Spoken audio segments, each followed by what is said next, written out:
Welcome to Wanted Down Under Revisited. Today, we're catching up with the Wall family, who we first met back in 2006, when we gave them the chance to sample the life in Australia. Gary and Callie Wall from Lancashire dreamt of emigrating to Australia for many years. Gary was a diesel fitter who hoped he could earn enough down under to afford a better lifestyle. I'm looking at it as a life change, a bit nicer weather so we can go out all the time and do things as a family. Wife Callie was tired of living in Britain too and hoped for more for her children. I just want to be able to spend a little bit of time together, and what time you do spend, be able to do quality things with that instead of being sat in the house because it's raining again. We gave them just 1 week to sample real life down under before making their life-changing decision. And there were certainly some surprises in store. Obviously, I'm slightly concerned about Callie with her phobia about insects and things like that, but I'm sure she'll be fine, as long as there's no major disasters. Famous last words, Gary. Don't touch it! Reach off me! Oh no, get it off! 4 years on, and I went to see how they were getting on. Hello, the Wall family. Hey, Nikki. How are you? So did they decide to make the move, or did their trial week down under destroy their dreams?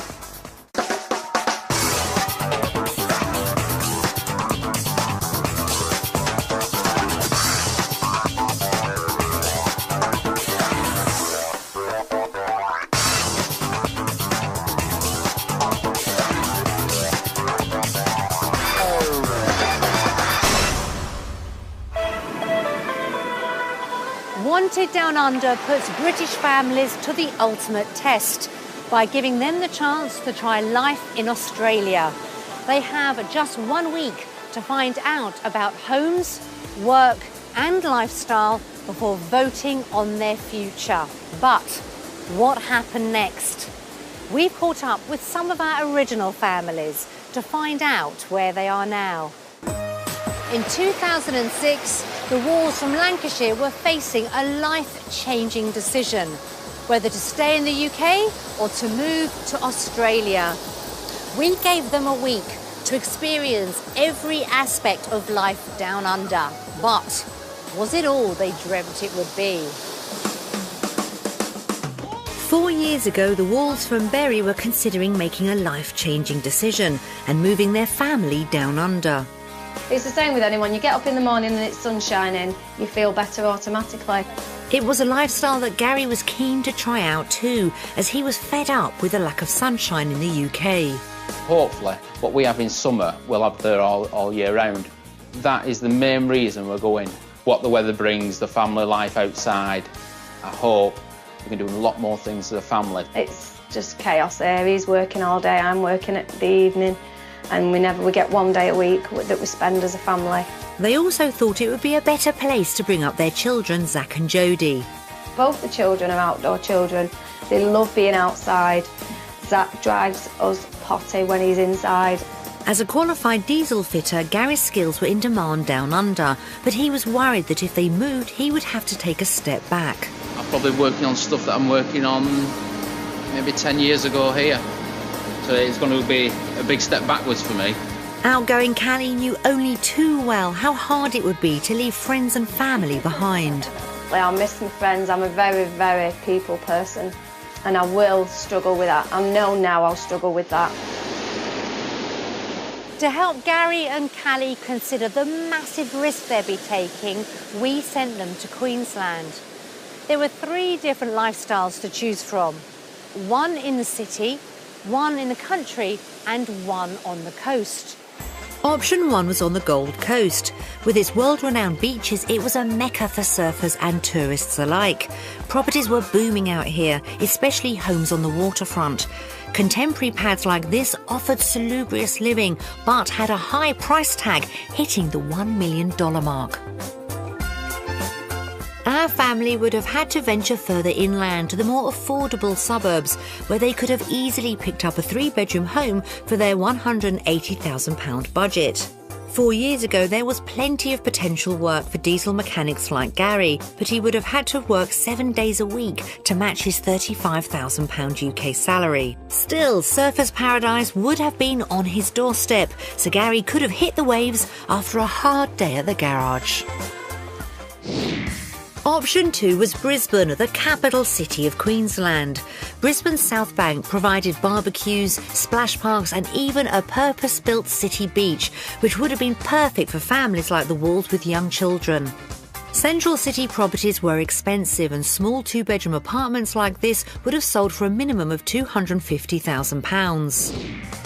But the suburbs provided more affordable housing, and back in 2006, a 3-bedroom home like this could have cost as little as £170,000, so within budget. Gary could have earned a minimum salary of £20,000, but although that was a lot less than what he earned in the UK, he could have worked extra hours to bolster his wage. Option 3 was a new life in the country, and Queensland boasted some of the best national parks in the world. Rural property was much cheaper than in the city, and back in 2006, you could get a spacious home with acreage for just £130,000. However, if the Walls had wanted to push the boat out, they could have bought a contemporary architect-designed house for around £200,000, so slightly over budget.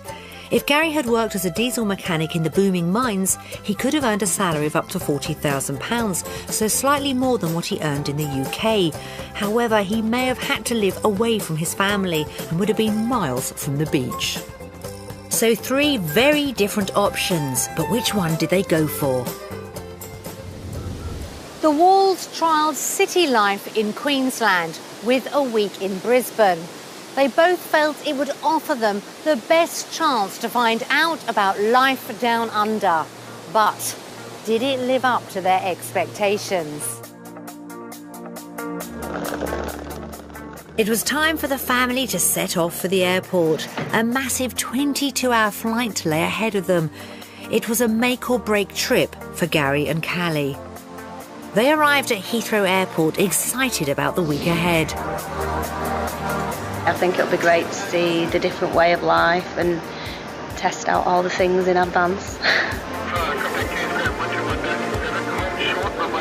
After spending a little bit of time out there, we should then be in a position to be able to say, well, yeah, it is what we expected and we would love to go, or it's not quite what we expected and the grass isn't necessarily greener. The Walls travelled 10,270 miles through 3 continents before they touched down on the other side of the world. It was the furthest they'd ever been from home, and they were tired and jet-lagged. The family stayed in the kind of home they could afford to buy if they moved to the Brisbane suburbs. It cost around £300 a week to rent and boasted 4 large bedrooms, an open-planned living area, and was far more salubrious than what they were used to back home. No wonder they were impressed. It's huge. I don't want to clean it. For what price I've been told that it would expect to bring on the market, we could sell ours and buy this house. Probably big enough for like 10 people to live in.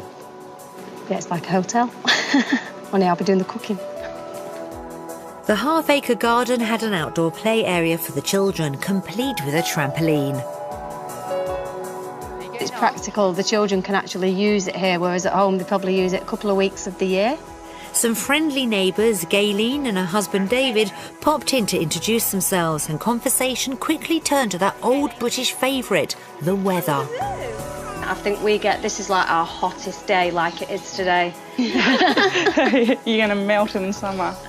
But this was one of the things that we said we'd have to consider, the heat, whether we could. Gary will be fine with it, but it's me and the kids more. If you can get somewhere with air conditioning for nighttime for sleeping and a swimming pool, you'll love it. Yeah.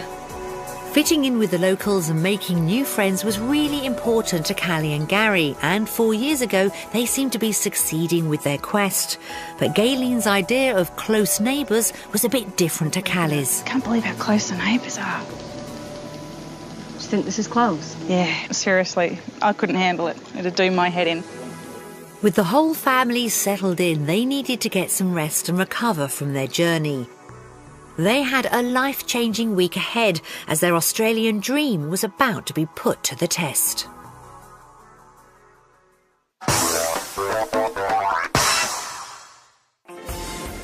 Australia is a huge country, over 31 times the size of the UK. And as you would expect, there's a wide variety of housing on offer to suit all tastes and budgets. However, 85% of the population live within 15 kilometres of the beach, which means property prices can be high. So if you want to find your dream home, you may have to look further inland. What region you live in Australia has a huge bearing on what you can get for your money. Sydney is by far the most expensive city to live in, with an average property costing around £320,000. Whereas if you move to Adelaide or Brisbane, you would have to fork out around $240,000 for a standard family home. But if you wanted to save money and live the Aussie dream, small apartments with communal pools and barbecue facilities are really popular down under and can cost anything upward from £60,000. 4 years ago and back in Berry, Gary and Callie's 4-bedroom semi-detached house was worth around £200,000. If they sold up and moved to Australia, the Wolves would have a budget of up to £180,000. But they were hoping to spend less and not have a mortgage. So, back in 2006, what kind of places could you have got for your money here? The first property was a bungalow on the market for around £160,000. It was set on 1/4 of an acre, had 4 bedrooms, a pool and a colossal garage. Oh, it's lovely, isn't it? I do like this kitchen. It's very open and spacious. You can get children through there, can't you? Possibly, yeah. But there were reasons why it was a bargain. It was around 20 years old, wasn't open planned like modern Aussie houses, and was certainly in need of a bit of a makeover. But in Australia, what's outside is just as important as what's inside, and Gary was keen to find out if he could expect any unwelcome guests. For Callie had been harbouring a fear of creepy crawlies and snakes for years. All the bushes and that, does it attract all the wildlife? Yeah. Can you hear birds? Yeah, I can hear the birds, yeah. We get lots and lots of mountain parrots and yellow-crested parrots. Yeah, birds don't bother them. So the things that bother them. Obviously you get snakes, but they're not attracted by anything else but perhaps mice or something. All like this that. talk of Aussie beasties was enough to put Callie right off. Yeah. The second property that the Wolves viewed 4 years ago was on the market for £150,000. It was absolutely huge with 8 bedrooms spread over 2 levels. Did Barbie live here before? Pardon? Barbie. Barbie. A little doll that they have in England. Pink. It really got Callie and Gary thinking about what they could afford to buy within their budget. Yeah, I like it. It makes it look really light and spacious, doesn't it? It's nice, isn't it? Should we have a look at that kitchen? We're going to have a look at the garage. Give over. Gary obviously intended to spend much longer in the garage than in the kitchen. That's unreal, that. I never expected I could have a garage this size. Yeah, well, it comes free with the house. Yeah. But there was one major downside. It was beside a main road, so the children's safety would have been a real concern. So, did property number 3 suit them any better? The third property was built on a modern estate, and as it was on the market before house prices escalated, it cost around £160,000. And although the plot was small, it did have a rather strange attraction. And we've actually currently got a promotion on at the moment where we're giving away a free car. So it makes it that little bit more exciting. Gary and Callie had differing views on whether it would suit the family. It's like Doctor Who's TARDIS. There's so many rooms inside, and it would be so nice for the kids. There's no bath. How can I have a soak? It could appeal to us, yeah. I think it's the nearest you can get to how we live in England. Although the garden was small, the estate agent tried to convince them that this was an asset. What you're seeing is your yard. And again, you're right, it is small. The yard is 320 square metre block which means what you have is a low maintenance courtyard. What you'll put out here is, of course, the Aussie barbecue and start cooking the sausages and probably doing that about 3 or 4 times a week if you're going to fit into the Aussie lifestyle. I'm getting there. I'd have said no, but I need a bit more convincing, I think. well, let's go and have a look at the garage. So, back in 2006, the Walls saw 3 very different homes that gave them an idea of what they could afford in the Brisbane area. It was time to vote. Did they prefer property in Australia or in the UK? We can see the houses you can buy for the money, and obviously we'll be thinking of buying a house with quite a bit of land that we haven't had before. Houses are better in Australia. Houses, no-brainer. Australia. But although the Walls voted Australia for property, their week was about to turn upside down. Gary had to face up to some harsh realities on the work front. A lot of it is a lot older stuff. We were working on it 10, 15 years ago. I don't want to be under as much stress as I am at home. And Callie got literally lost, deciding the Australian suburbs might not have been up her street after all. I don't think you're going to get the close-knit community like you have in the UK. They experienced all aspects of the Australian outdoor life. The good, They've been outside more than they've been in. the bad, We can't get in the car. We have to start the car up and stand in the shade for 10 minutes until it cools down. and the ugly. Don't touch it. Reach off me. I don't find it funny now. It's going in my shoe. But Callie's fear of creepy crawlies was nothing compared to facing up to the reality of leaving loved ones. We'll find a big hole in our lives with not having you here. The whole family's future was left hanging in the balance. Would they follow their hearts and move to Australia, or stick with what they knew back in the UK?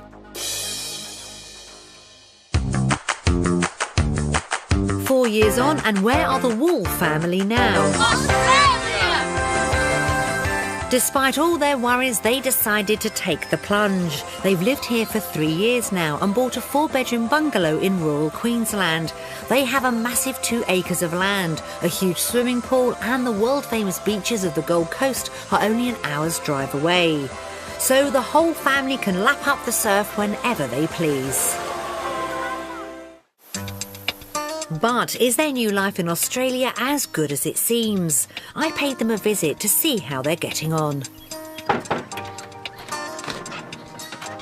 Hello, the Wall family. Hey, Nikki. How are you? So I want a guided tour of your house. Do you think that's going to be possible? Yep. OK, come on then. Come on then. You know, the kids have got quite a bit of homework to do, so we'll get them sorted and then we'll give you a guided tour. See you later. See you guys.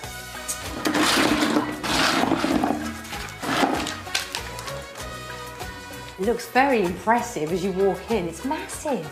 Yeah, a bit different from the UK. So different, yeah. So how long have you been here? We've been in this house 2.5 years. We've actually been in Australia 3 years. It's such an impressive house. I can't help but notice that picture. When was that taken? 2 weeks before we moved out here. 2 weeks? Yes. You like stress, you two, don't you? Yeah. And we had to move out of the house 2 days before the wedding. So literally within a few weeks, sold your house, moved out of your house, got married and moved to a new country. And had Zach's birthday as well, didn't Yeah. we? Yeah. Mike, you like pressure, you two. I'm impressed. So these guys really did jump off at the deep end, selling everything in the UK and going in search of their dream home down under. So how much work have you actually had to do here? A lot. Really? Okay. Yeah. The estate agent actually apologised when he showed us around the house when we went back out. We didn't honestly think we could afford 2 acres, but with the state of the house, it brought it into our budget. Wow. And can I ask how much you paid for it? It was 325 Australian. Yeah. And at the time, I think it worked out about 130,000 English. Goodness. That was an investment, although it's changed a bit since then, hasn't it? Well, Gary and Cal have really grabbed themselves a bargain. 2 acres of land and a huge house, all for £130,000, and they're mortgage-free. However, with fluctuating currency rates, moves to Australia are always a huge gamble, but it's paid off for them. How was it for Zach and Jodie when you first moved? Was it quite traumatic for them? I think Zach, he can see the sunshine and he's just out. All the things they've got here, they just tend to forget about it, and they hadn't got them friendships that you might have been if they were teenagers. So they sort of settled in quite well, did they? I think Jodie thought she went on a holiday and then never remembered anything about England. Oh, good ages. Yeah, definitely.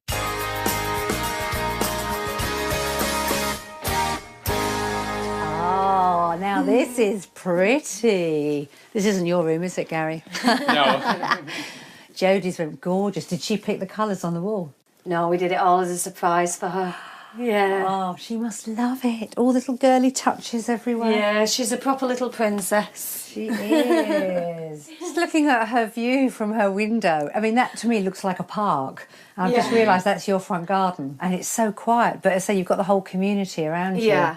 It's quiet till about 4 o'clock when the parrots come over. The parrots.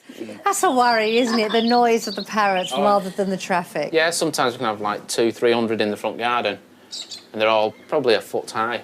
Well, it certainly is a very, very pretty little room. But where do you spend most of your time when you're in the house? That's in the living room. Okay. Come through and we'll show you. Thank you. This is enormous.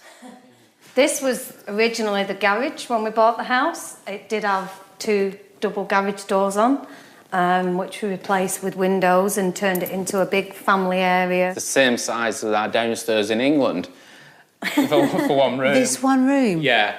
That puts it into perspective, doesn't it? Definitely. You've got to show me your pool, haven't you? Yeah, but just watch for the snakes. Snakes? That's not funny. I don't want snakes. Oh, now a lovely pool. And you've got the canopy as well. Yeah, some shade over the shallow end. So how hot? It seems pretty warm today, but how hot does it get here? Oh, yeah, we see 40 degrees in summer. Goodness. That is why we've got the shade, just for the kids, because the sun's will burn them in an hour. They can be red raw in an hour, so... So that's something you suppose you have to be really careful of. Definitely, lots of sun cream. You really are living in a wonderful spot. But, Gary, I've noticed the man shed, which I have to say, that looks bigger than my house. Yeah, we're bigger than our house in the UK. Keep all my toys in. Do you spend loads of time in there? What I can. So you have got an amazing life out here, haven't you? Yeah, it's been hard work, but we're getting there. Yeah. And I think it's your attitude that makes all the difference. You're so positive about everything, but also very realistic. They really seem to have landed on their feet, but in order for this to be possible, it was vital that Gary found a good job. In 2006, Gary got the chance to find out what work was like down under. How's it going, Gary? All right. How's your weekend? Not too bad. A bit warm for us, but... We'll get started. I've got a few jobs lined up here today. Yeah. 4 years ago, diesel fitters in Australia earned a salary of around £20,000. Although that was 15 grand less than what he earned in the UK, Gary was determined to get a better lifestyle for his family. But he hadn't factored in the Australian heat. It's all right at the moment, but it's sweat starting dripping now, and I've been probably working on it 10-15 minutes this vehicle now. Up to now, the heat's not really bothered me all that much, but it's what it's like in summer. It's not what it's like now, because this is probably similar to a really, really nice summer's day. At the time, the diesel car business was expanding fast, and there just weren't enough mechanics to fill the gaps.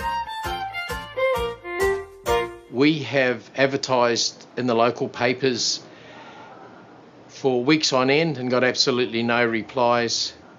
So if someone like Gary was to come along, or an equivalent, it'll be a bonus, because there's someone who we don't have to train, already knows the trade, has advanced skills.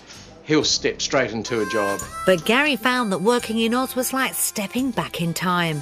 A lot of it is a lot older stuff than maybe we were working on it 10-15 years ago, so it's like second nature. It's not the latest cutting-edge technology. So hopefully with that as well, I'll be able to take it a bit easy. My brain won't be working as much. While Gary was hard at work, Callie visited the local supermarket. Back in 2006, was it cheaper to feed your family in the UK or down under? Get the calculator out. Initially, she seemed impressed by the price of fresh food and meat. Bacon's the first thing I found that's much cheaper or much better value for money. That's working out at just under £2.20 for that full pack, and that is probably double, if not more, weight-wise of a pack in the UK. But by the time she got to the checkout, she found out the true cost of food in Australia. It's $116.15. Probably just that few pound more expensive. But on the other hand, the food that I have tasted so far, it has been worth paying that extra few pound. Gary was in for a bit of a surprise too. In the UK, he was used to replacing car parts with brand new ones, but he soon found out that the Aussie diesel business was more make, do and mend. These have come off engines, identified and labelled, then they get put away in their respective section. But one reason he was in demand was that he would be expected to train his Aussie co-workers and bring them up to date. By the look of the spares, that was a couple of centuries of learning. It's all these little things that I look at and you think, well, I've not seen that one before. It looked like work might not have been as stress-free as Gary was hoping. That's something I'm a little bit concerned about, because I don't want to come over here and be under as much stress as I am at home. But he was more concerned about how Callie was getting on without him.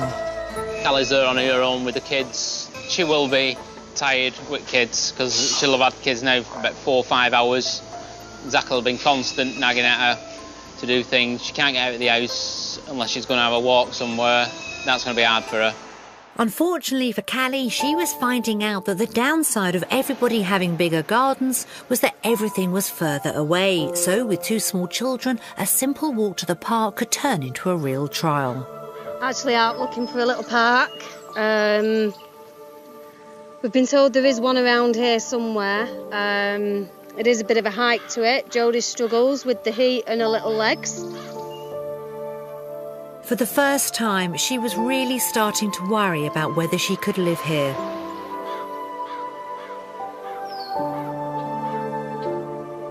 You do need a car over here, obviously with it being such a vast area.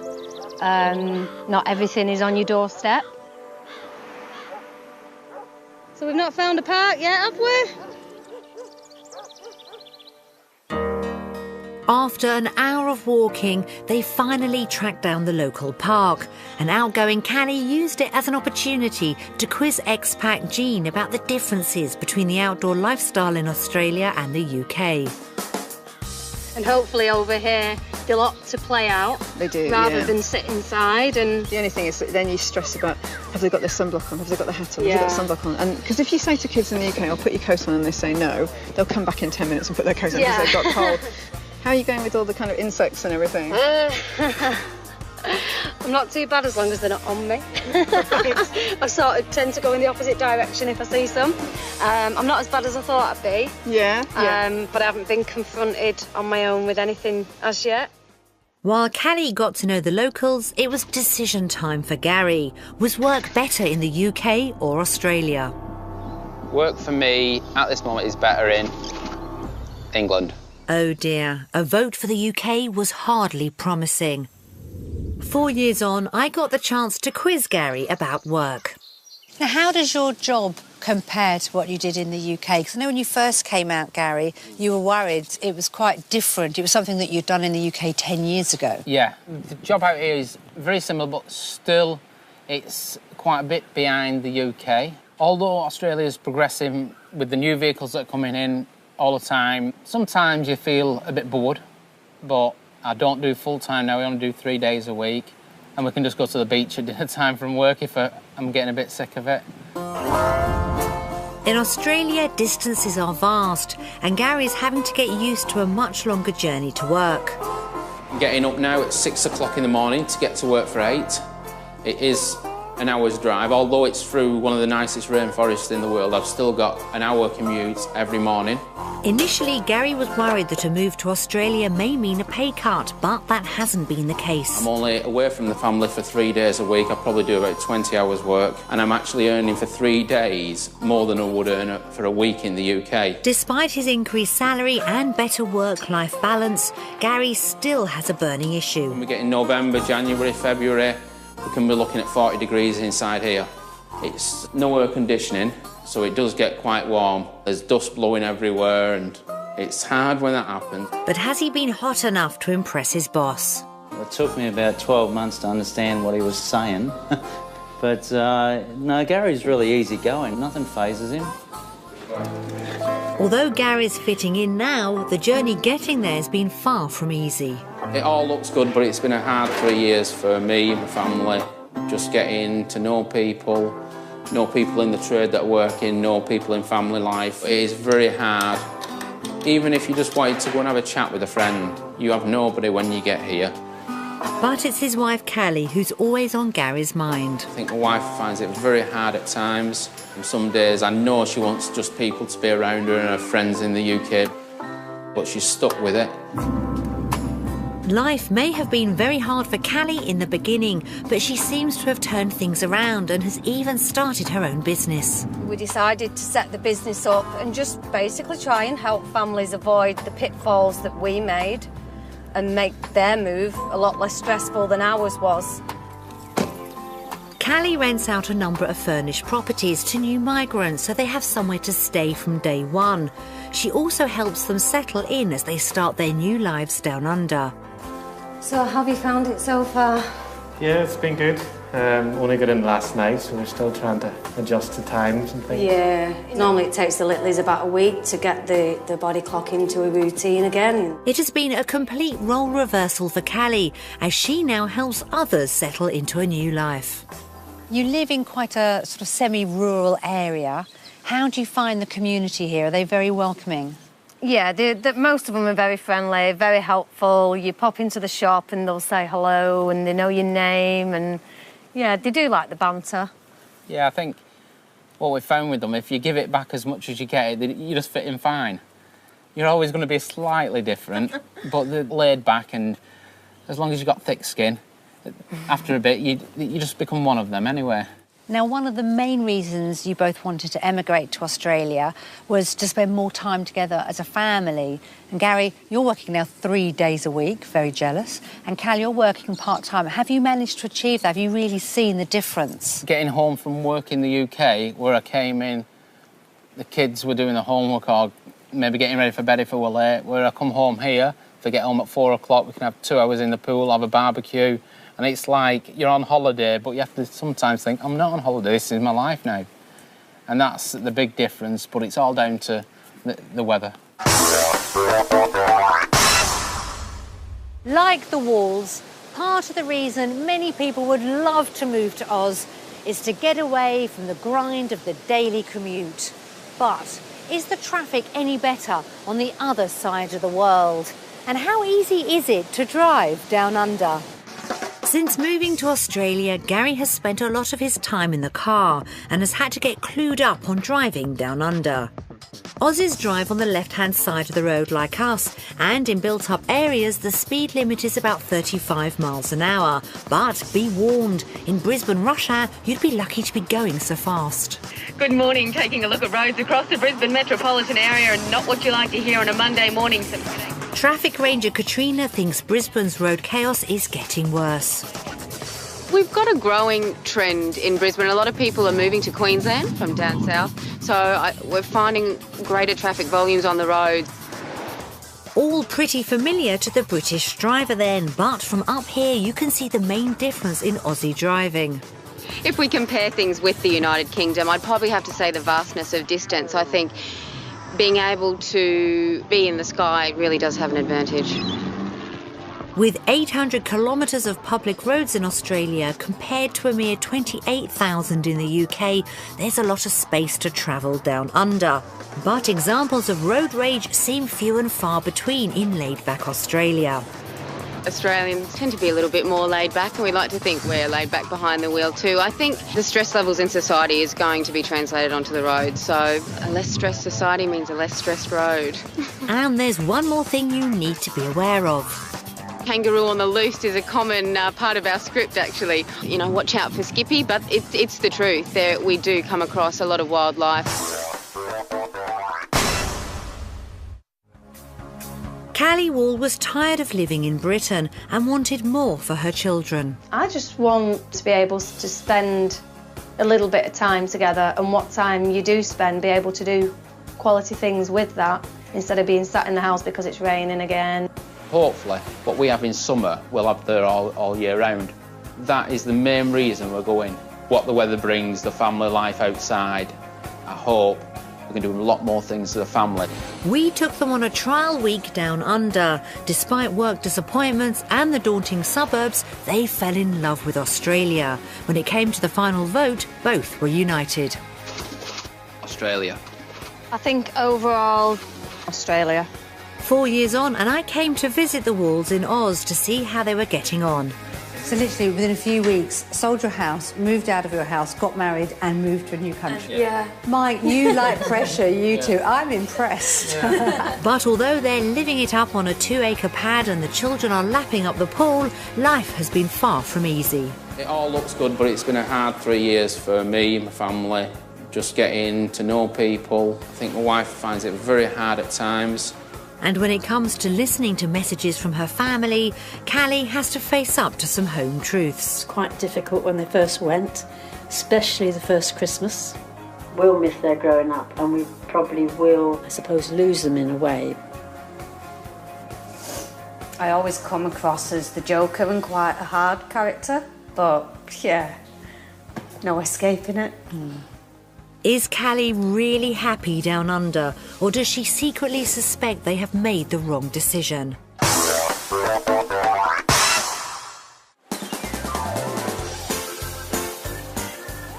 One of the reasons many people want to move to Queensland is for its famous outdoor lifestyle, and the Walls were no exception.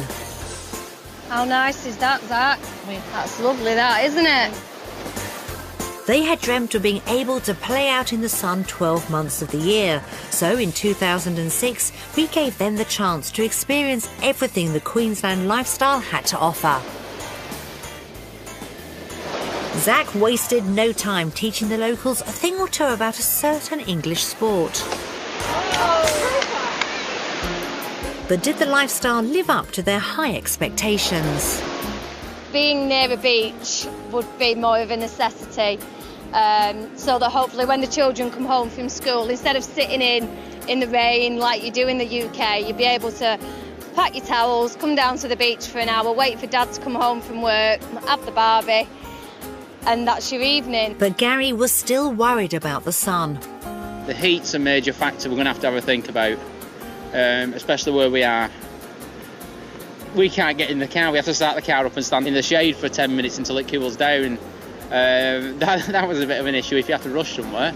It might be most people's dream, but the Wall family soon learned that life in the sun takes some serious getting used to. You have to adapt to do certain things at certain times of day when the heat isn't as hot. Again, it's adapting to the Aussie way of life. The children seemed to be doing well, and Callie and Gary noticed some big changes in Zach and Jodie. Jodie's never asked for a Barney video, which at home I will get about 10 times a day. Zach hasn't once asked to play on a PlayStation. Because I'm an outside boy, I'll probably be playing out. I think that's all because of the weather. They've been outside more than they've been in. I think the only time they've really been in is for eating and bath and bedtime. At home, I'd just probably be sat inside now, probably watching TV. But Callie was still not convinced. Finding out more about the outdoor lifestyle was only adding to her fears about the hidden dangers that could be lurking in the undergrowth. Spiders, whose bites may harm humans. And it says Australia has a reputation for possessing the most dangerous creatures in the world. I think I worry more about Jodie in the garden because she'll pick anything up. Obviously, Zach understands if it moves, leave it. But Jodie's a little bit too young for that, and I have been a bit worried. That one. That's the lady redback spider. Obviously, these are creatures that we've never even had to deal with in the UK, and they can kill you. I mean, this snake here, 3 milligrams of venom is potent enough to kill you. And the thought that your kids are going to be playing out with them, it is a bit scary. Living the Aussie outdoor life wasn't everything the Walls were expecting. So did they still vote for Australia? We could give the children the beach life that Jodie's so obviously wanting. She's turned into a proper little beach babe. Obviously, I'm slightly concerned about Callie with her phobia about insects and things like that, but I'm sure she'll be fine, as long as there's no major disasters. The lifestyle's going to be better in Australia. Lifestyle for our family, Australia. They obviously loved the beach lifestyle, but there's more to life in Queensland than sun, sea and surf. So in 2006, we decided it was time for Callie to face her fears about the wilder aspects of the great outdoors. Gary persuaded her to visit the rainforest on nearby Tamborine Mountain. But was she able to cope with the local wildlife? While the rest of the family enjoyed getting back to nature, coming face to face with the creature she had read about was just too much for Callie. I just don't like it. I'm not a celebrity, but get me out of here. I think it's the thought that some can actually kill you. And when one unwelcome guest got too close, she panicked. What? Don't touch it. Reach off me. I don't find it funny now. It's going in my shoe. Oh no, get the dog. Luckily, Zach came to the rescue. Right, done it so far, that's it now. But the whole experience left Callie shaken and disturbed. I don't think she wants to come. I'd say a no for my mum. It's going to put her off Australia. I don't think she'll like to come and live here. Oh dear, her experience of the great Australian outdoors was a complete disaster. So, 4 years on, and has Callie learnt to live with the beasties? How are you with the spiders and the insects? Much better. I think when we first came, I expected to see something around every corner. And after a few months, you do sort of realise, well, hey, they're not waiting to pounce on me. Yeah. And I mean, Jodie especially, she's very rarely got shoes on. She'll quite happily run about and play. If it was that dangerous, I really wouldn't let her do it. So it seems Callie has finally come to terms with living alongside the creepy crawlies. But Gary's experience of the Queensland wildlife has been a little different. Last week I got bit by a spider, which infected my foot. And then I had to go to the hospital, get medication, antibiotics. It was quite a frightening experience. Come on, Gary, let's see the scar. And you can just see a bit of the scarring that's left. Oh, that looks nasty. If we had left it maybe a couple of months, you don't know, you might have lost your leg. And Gary's bad luck with nature doesn't end there. He's also had a terrifyingly close encounter with one of Australia's most notorious animals. Cold morning in winter, I'd rung one of my friends up and we decided to go surfing for a couple of hours. We jumped in the water, paddled out to where the waves were, and there were some Australians. I thought they were just having a banter with us, shouting, "Pommy, Pommy." And I looked round and I thought, oh, what did they want? And they were pointing down, and we looked underneath, and the shark came straight underneath the boards, probably about 10 foot long. He didn't turn round, he just carried on going, but I paddled straight away onto the beach. Since we've been here, there's probably been about 5 deaths on the coast through shark bites and things like that. Gary's brush with death is enough to put most people off ever entering the water. But although there are large sharks around the coast of Australia, encounters are rare. Despite the thousands of people who go in the sea every day, there have only been 53 recorded fatal attacks in the last half-century. It certainly doesn't seem to have put the walls off. In Australia, you can go and do what you want. If you want to go swimming in the sea, just go and do it. Everything's here for you. It's a land of opportunities. There's things that we have here day to day that we could never have in the UK. Every day seems like a bit of a holiday, really.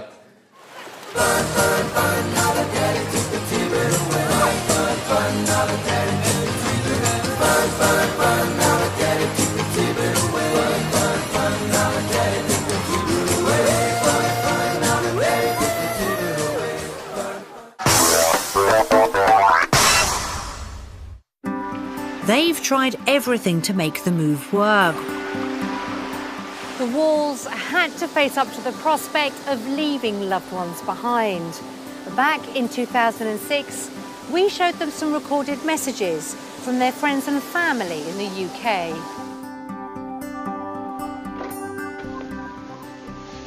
Hi Gary, hi Kelly, hi Zach, hi Jodie. Hope you're having a great time out there in Australia. Hope it's warmer there than it is here, as you can see. It's freezing. Gary and Kelly are a really mad couple. Cheeky. A right pair of cheeky monkeys, lovely. Every time you go around, they're always laughing and smiling and joking. Kelly and Gary are an incredible pair, really. Very laid back, very adventurous. Full of fun, really. If anything, she's a great sister. Do anything for anybody. Zach is a very intelligent little boy, loves playing outside. Jodie's a sweetheart. Gary, I know we won't have a problem getting another job because he's a very good mechanic. If Gaz and Cal went, you know, you're just missing your pals. You know, true friends that you can't find every day. You can meet mates all day, every day, but true friends you can't find every day, so it'll be sadly missed.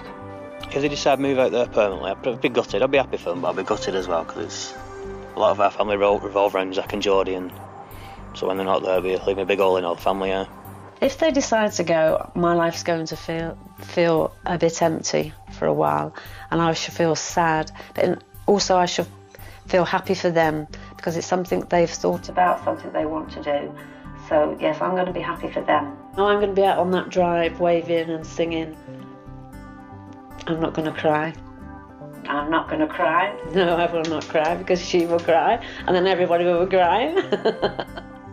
No, it will be hard to see them go. If you do decide to go for good, I just want you to know that everyone will be okay over here, and you're going to be missed a hell of a lot. You know, your life and soul out parties around here. If you're unsure what you're going to do, whether you're going to stay out there, whether you're not going to stay out there, look, we're all here, we're all behind you. Your decision, whatever you decide to do, we'll back you 100%. You know that anyway. Kelly, you know that we'll miss you. We've been good friends, and I hope that everything's fine for you. It's your life and we want you to do what you want to do. We'll find a big hole in our lives with not having you here, but I'm sure we'll be able to keep in touch. I hope you're all having a lovely time, and I'll see you all when you get back. Come round and we'll make a nice meal and have a chat, and you can tell me all about it. Finish. What do you think of that? I think we knew what they'd say, you know, go for it, but we'll miss you. But it's a bit emotional for everybody, because they are friends and family. Yeah, I think once the goodbyes are over, we'll be okay. But it's getting over the goodbyes.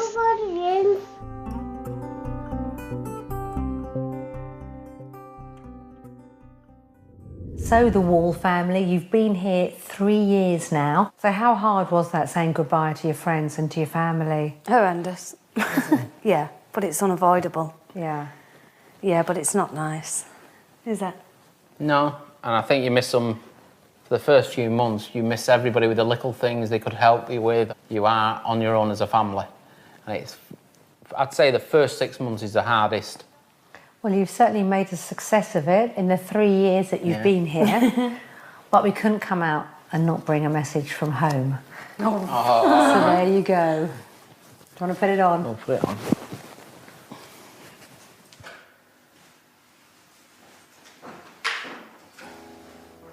Callie's mum died when Callie was only a baby, probably only about 6 weeks old, and left with her dad.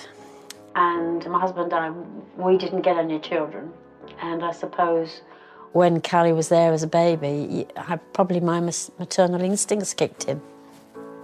Or as a daughter, we have been very... The morning they left, they had just recently had a big going-away party. And this house was full of balloons from that party. So we all went out onto the drive and we took all the balloons with us onto the drive, and we all had a big hug and a kiss, and then we let the balloons go and off they went. And that was that. It was quite difficult when they first went, especially the first Christmas. So where normally we'd have quite a few people here on Christmas Day, it was back to the two of us for Christmas. What did we used to do before we had all the family around for Christmas? Sometimes I wish they hadn't gone. Sometimes I wish Callie and the kids were coming round for a barbecue or something, or I wish Callie and the kids were coming round. But I'm happy for them that they've gone. We'll miss their growing up, and we probably will, I suppose, lose them in a way, because they're going to grow up in Australia. And nearly every day I think about them. What are they doing today? What time is it in Australia now? I think I do think about them every day. I think they will stay in Australia. I don't think they'll come back.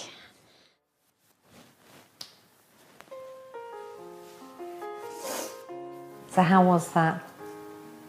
I don't know. Yeah, obviously it's Callie's auntie, but I respect Pam a lot, and we've lived with her for quite a bit. It is hard when you see, obviously, them getting older each time and She's things not like gonna that. like that. Well, it's true. It's like when you see them and they come out, they'll see the kids. We don't really see them growing up. We don't notice it the same. And then my dad said the other day, just Geordie, can she talk? He's not seen her for 3 years. Sometimes I wish we were there to help them, but I know deep down this is where we need to be. So I think there's also that little bit of guilt that the kids won't have the grandma, granddad contact. You're really close to Auntie Pam, aren't you? I mean, she's like a mother to you. Yeah, she helped bring me up. She bought me my first horse. So, and we've always lived within a few minutes drive. So yeah. We lost my mum when I was so young. The remainder of the family was very close. For people like Pam that's left behind, there's just a big hole where you were, and they're just stuck doing the same old thing, but without us there. So that it must be hard. And Christmas was always at Pam's. You can tell she really misses you. Yeah. Really misses you. Yeah. I always come across as the Joker and quite a hard character, but yeah, no escaping it.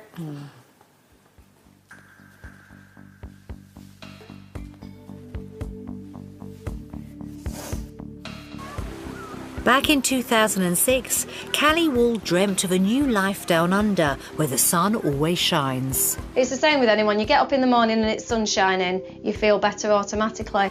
Partner Gary agreed. I'm looking at it as a life change, a bit nicer weather, so we can go out all the time and do things as a family. We sent them on a trial week to sample the real Australia. I think it'll be great to see the different way of life and test out all the things in advance. Although the creepy crawlies got far too close for comfort. Don't touch it! Reach off me. I don't find it funny now. It's going in my shoe. The whole family were won over by the beach lifestyle. Because I'm an outside boy, I'd probably be playing out. 4 years on, and they're now settling into their new home in Australia. And they even have the one thing everyone dreams of, a pool. Yeah, it's been hard work, but we're getting there. Gary is under no illusions how hard emigrating really is. I think when we first got to Australia, we were imagining it's about like home and away. And we're going working at the shop and we were on the beach all the time. In reality, it's not quite that easy. Even when it's 40 degrees, you still have to go to work and earn money to survive. I think my wife finds it very hard at times. Some days I know she wants just people to be around her and her friends in the UK. But they've pulled together and are trying their best to make the most of their new life. Now, one of the main reasons you both wanted to emigrate to Australia was to spend more time together as a family. Yeah. And Gary, you're working now 3 days a week, very jealous. And Cal, you're working part-time. Have you managed to achieve that? Have you really seen the difference? Yeah, I think you have to decide when you're moving, what you're actually moving for. Back in England, we'd done 10 years of Gary worked days, I worked evenings, both of us constantly out at work. And we decided to take the choice that we'd prefer to work part-time and spend time together as a family rather than earning the money and missing out on our family growing up. So for us, I think we made the right decision. Yeah, everything just has fallen into place and we're really quite lucky. So as a family, you've made a real success of this move. But any regrets? Anything that you'd do differently if you had your time again? I think our only real regret is not doing it sooner. Yeah, I think I might have changed some things, but only little things. I think we've done pretty well. Well, Gary and Cal, thank you so much for showing us around your home and best of luck for the future. Thank you very much. Thank you. It's time for one last vote. We've been in Australia for 3 years now, so our vote goes to Australia! No surprises there then. Goodbye, UK!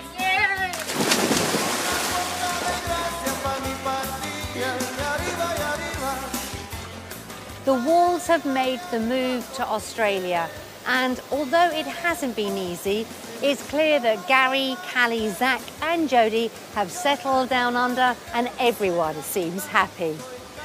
Join us again next time when we find out what happens to another family on Wanted Down Under Revisited.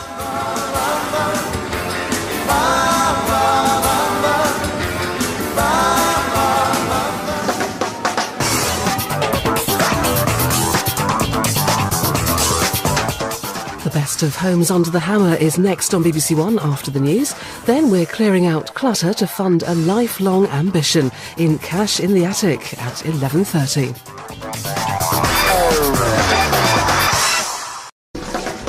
Welcome to Wanted Down Under Revisited.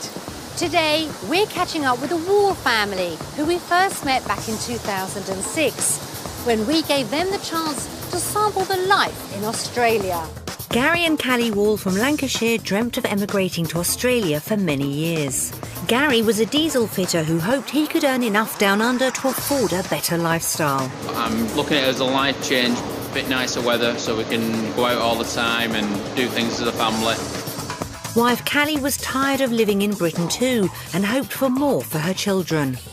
I just want to be able to spend a little bit of time together, and what time you do spend, be able to do quality things with that instead of being sat in the house because it's raining again.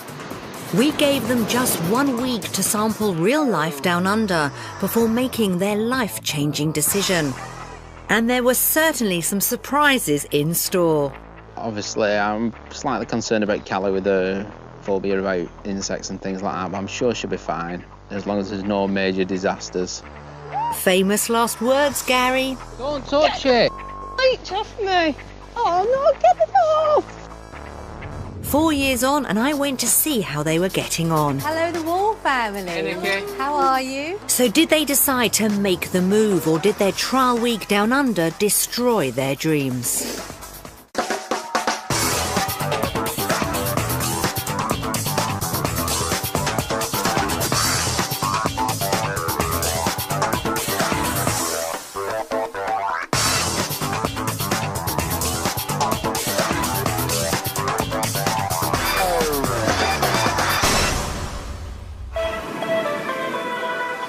Wanted Down Under puts British families to the ultimate test by giving them the chance to try life in Australia.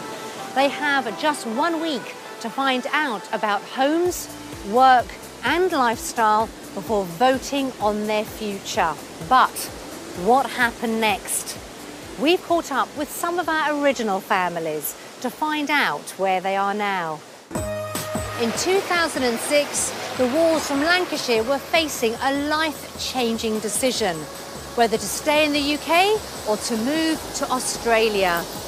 We gave them a week to experience every aspect of life down under. But was it all they dreamt it would be? 4 years ago, the Walls from Bury were considering making a life-changing decision and moving their family down under. It's the same with anyone. You get up in the morning and it's sun shining, you feel better automatically.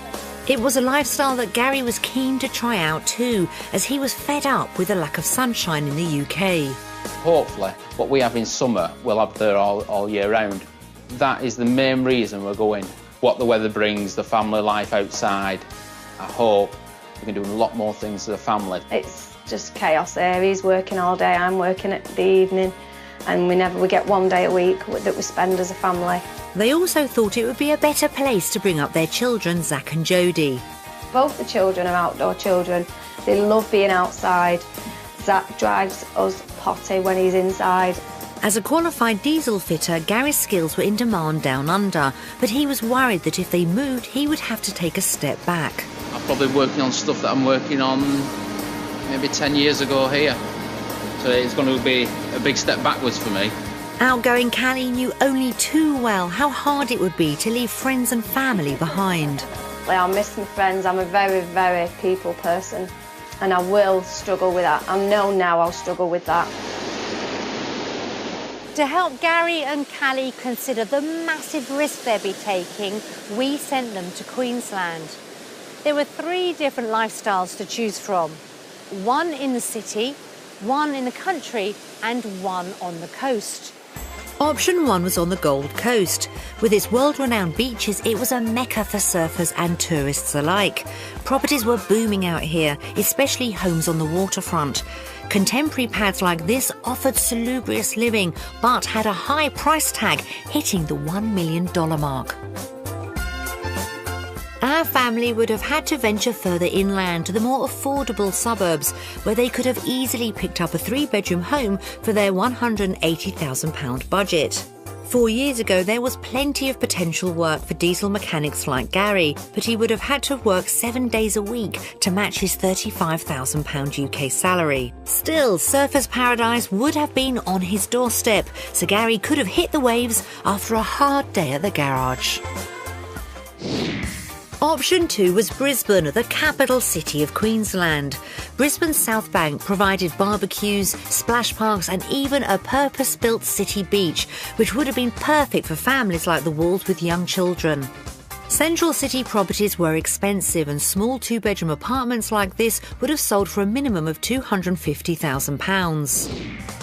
But the suburbs provided more affordable housing, and back in 2006, a 3-bedroom home like this could have cost as little as $160,000.